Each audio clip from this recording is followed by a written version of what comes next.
Hey everyone, it's Kyle. Gonna do a game review today. First, I want to go give a shout out. Somebody finally jumped in on my Twitch stream and got into chat and said something the other day. I was excited. He asked a very important question, and that's, do I like burnt mac and cheese? And I initially wanted to lean into that, and then I used to, I didn't know if it was a weird thing though. I was like, well, what did I just agree to? Burnt mac and cheese, is that like it's like a weirdo thing? Is that like a... And he's like, no, I was just asking if you're bussin'. So we're going to find out what bussin' is real quick. Whoa! Whoa, I got to, B-U-S-S-I-N. Let's do Urban Dictionary here.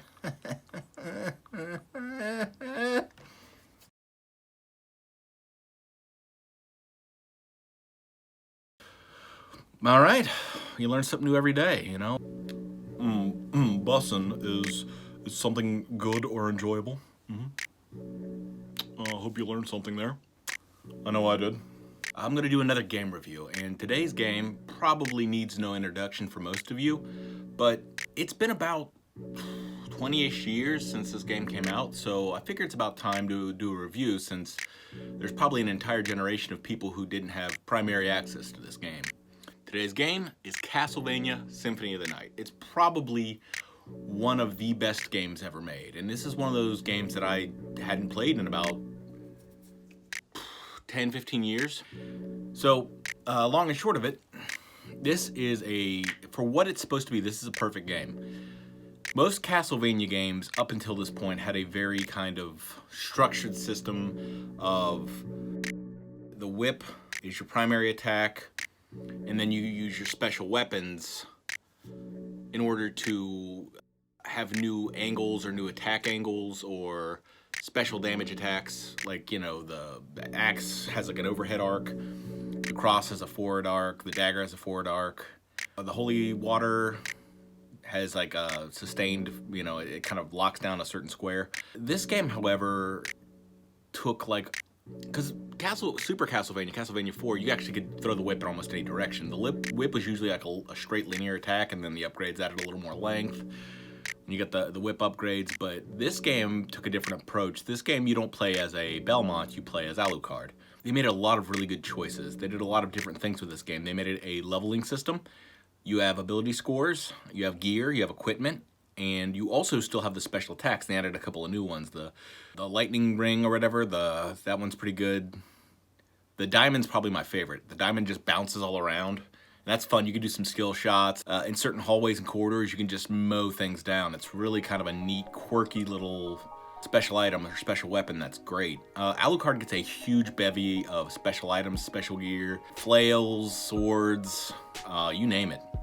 He also gets body armor, cloaks, rings, magic items, and then relics. He gets an entire collection of relics, and relics can be anything from gravity boots to cards. The cards all unlock special familiars: the skull, the fairy, the demon, and the bat. And so you get special abilities, special attacks, spells.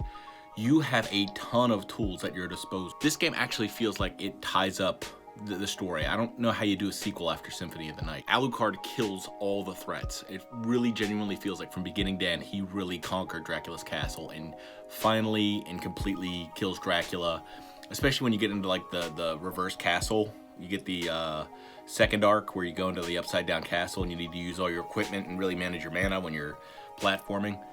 But I think that was not only an interesting decision, but it does add a certain level of finality to it.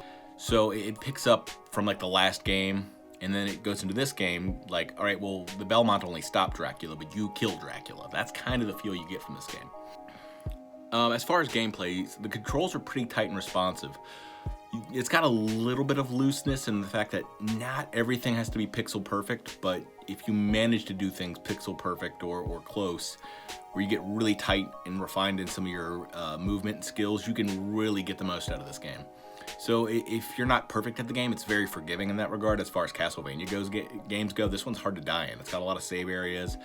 You get a lot of recovery items. You can kind of stockpile resources. And a lot of the other Castlevania games, up until this point, you didn't have any such luxuries. Like, it was a big deal when you found health recovery items in a Castlevania game. This one, it kind of accepts that this is a long game. This isn't like a 2 hours, 3 hour, 2 hour playthrough and then you're done. This is like, you're going to be sitting here for 5 to 12 hours, depending on, how much of a completionist you are. This can be a long game if you like, and most people like it being a long game. And some people, just love playing the game over and over, and they get to a certain point where they don't want the game to end.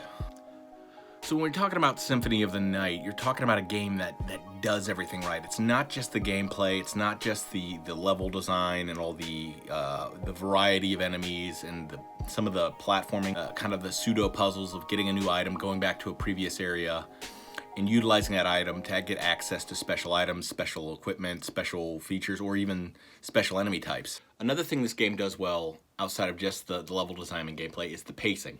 It's like right when you get good with certain relics and certain items and certain equipment, it's like right when you start getting good with those new upgrades, you get some more upgrades. So it's like right when you've cleaned your plate, you get some new stuff to work with. And so about every 15 to 30 minutes, you're getting a new boost or a new upgrade that really changes how you're going to play the game. Sometimes in a big way, sometimes in a small way, but it all adds up. So by the end of the game, you've got a lot of tools in your arsenal, you've got a lot of abilities, and you've got a lot of agency in, both combat and in platforming. Probably my favorite thing about this game is the music. The music for this game is absolutely phenomenal.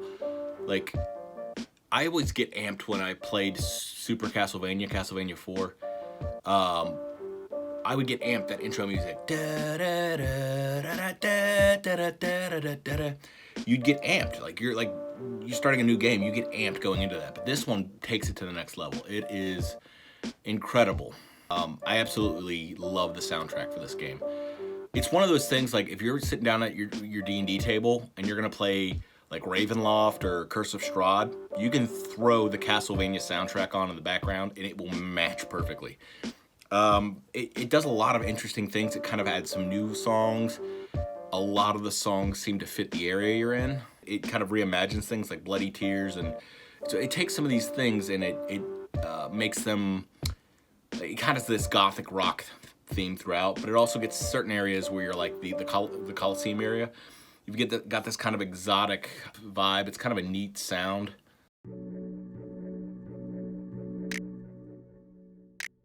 The soundtrack's definitely one of the strongest parts of this game. Typically, people don't realize the weight that sound design has in a game. But if you have poor sound design in a movie or in a game or an animation, if you have poor sound design, everything else falls apart. And this game has good sound design.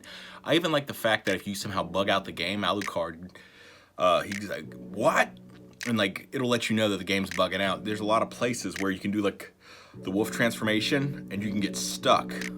And some speedrunners use this to exploit glitches in the game, but he'll hit a wall, he'll go, what? And then it'll resolve the glitch however it resolves the glitch. But I thought that was a neat feature, like, if you actually find a way to quirk or break the game, it'll acknowledge it. And I was like, that's kind of a cool little attention to detail. But the fact that they give spoken dialogue, they have specific ability effects, most of the monsters have unique sound design, the music, everything about the sound design in that game is really good. I don't think a lot of people understand the weight that can bring, because sound gives you some very viable memories. It's it's almost like a texture in the game. So a lot of people talk about graphics. Sound design is absolutely critical for most games, and this is one of those games where the sound design the focus is more on it being unique and memorable, and I think that succeeds very well. As far as the storyline goes, this is a step up from a normal Castlevania game in the fact that the basic Castlevania game is Dracula's evil, let's go kill him. It's not like Simon's Quest 2 where it's weird and abstract and you have to get a manual to figure it out. And even if you get a properly translated version, some people went back and retranslated the game because apparently Simon's Quest was never properly translated, and it's why the game's pretty unbeatable. There's all these riddles in the game that have broken English, and good luck. But even the translated ones aren't exactly obvious. It's not exactly obvious what the game wants you to do in order to advance in the game to get to Dracula. So Simon's Quest is a very notorious Castlevania entry that people are just like, it was a fun game, I just couldn't figure out how to beat it. And so this one kind of takes that approach where it's like, okay, well, we want to try and do some storyline elements and maybe even some branching story paths. There's like 4 different endings to this game depending on you know, who you interact with, what areas you go to. Like, if you don't go to all the areas of the game, you get like lesser endings. And if you don't kill Dracula at the end of the game, you didn't get one of the best endings. Like, there's only one ending where you kill Dracula, and anything short of that is a lesser ending. So just no spoilers there. Like, the game's about killing Dracula, and if you don't kill Dracula, you didn't beat the game. I don't know what to tell you. But yeah, and I think the Castlevania series is mostly based off of prior games, and this game in particular. The Castlevania, the new one's got Trevor Belmont and Sylph or whatever, and I've only seen the first 2 seasons. Don't hate me, because you know I got to get caught up on that Castlevania show. But Alucard is obviously the one who's the standout character as far as Symphony of the Night's connection is.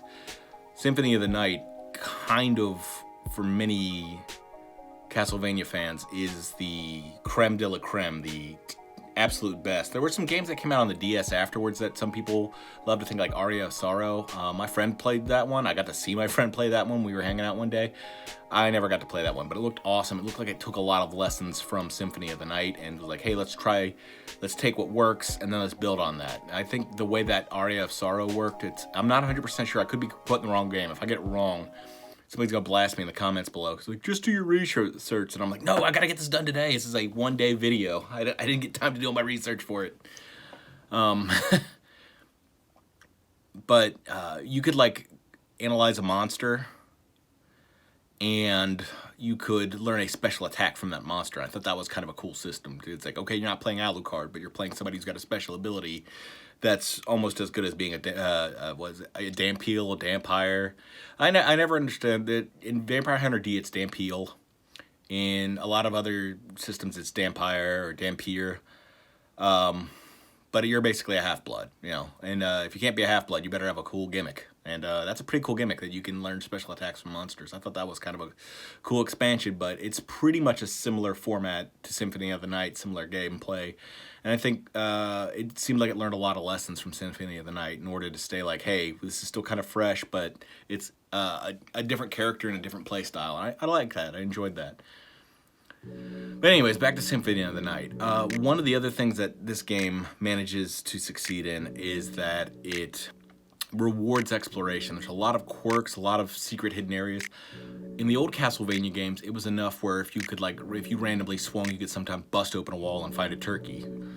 Let's face it, there's nothing like going through a haunted, evil castle full of monsters and busting open a wall to find a fully cooked turkey and going, I'm sure it's good. But this game's got certain areas where there's special items. There's one clip in particular I'm going to put in here.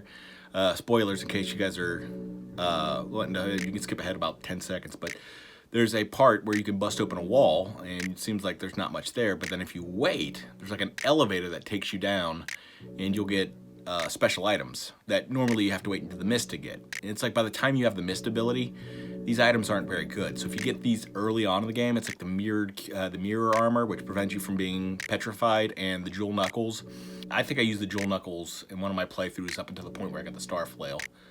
But that's getting to be like, you know, you're really crushing the game at that point. You're probably moving and grooving. And then I really want to talk about the reverse castle. I thought that was a brilliant design decision where it makes it feel like probably only Alucard could do this. I think it's like one of those ideas that, like, the Belmonts can face Dracula in the physical world, but Alucard can face Dracula in his world, in his realm where his soul resides. And I think that's why it has a certain finality to it, because a Belmont could never, with the basic mechanics of a Castlevania game, never have gone to the reverse castle and traversed all of those areas and ledges, and you just can't access certain areas in the Upside Down Castle without the gravity boots, the bat form, or the mist form. And so I thought that was interesting that it would take Alucard, and probably only Alucard in that universe, to be able to complete those tasks.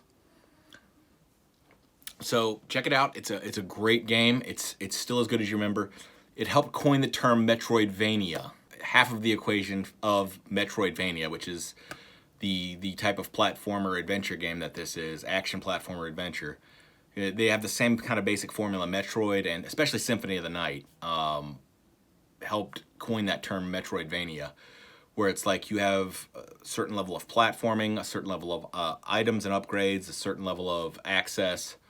And I guess that's been replaced by roguelikes now that have a little more randomization and playthrough. So, but I think Castlevania Symphony of the Night is still a perfect game. It's still phenomenal. I am probably going to play it again. It's one of those games where it's like, even if I beat it to death, I still love it because of the sound design. It's not just nostalgia. It's a really good, tight game. It's just great. So if you're familiar with Symphony of the Night, if you've heard the hype, but you're maybe of the younger generation, or you haven't played it in a while, I wouldn't steer you in the wrong direction. It's still a good game. I've played this game a bunch of times and I'm still figuring out new stuff. All right, that's my review. Go have at it. Go kill you some Draculas. Maybe even some baby Draculas. Baby Draculas. All right, you rascals, get out of here.